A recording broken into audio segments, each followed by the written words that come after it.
បងប្អូនអរគ្នានេះគឺជាថ្នាំព្យាបាល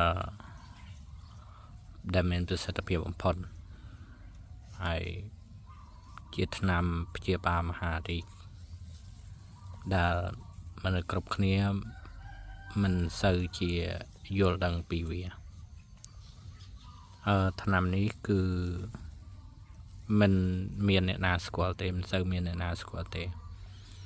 ហើយថ្នាំនេះព្យាបាលជំងឺមហារីកពោះវៀនកាពះពោះវៀនមហារីកតម្រងនោមនិយាយទៅជំងឺកាចទៅហៅមហារីកសដន់មហារីកតម្រងនោមជាពិសេសមะเร็งកូនកដោដែលភាសាពេទ្យគេហៅថាកូនមហារីកកូនកដោណែគ្រូធំហ្នឹងណាមកបង្ហាញអំពីថ្នាំដែលមានប្រសិទ្ធភាពបំផុតអាចចំណាំបាន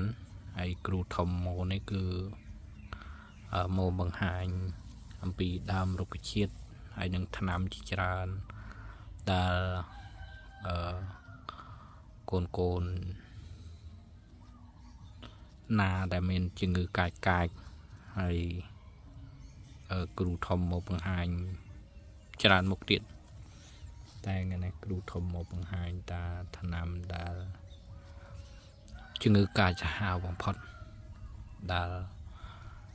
មានអ្នកខ្លះមើលមិនជាភាគតិចណាដែលមើលជាចឹងហើយមានតែដើមថ្នាំនេះយកទៅហូបធ្វើឲ្យតិចខ្លួន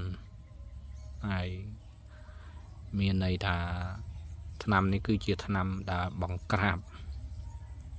ឲ្យជាហើយគ្រូធំថ្ងៃនេះគឺ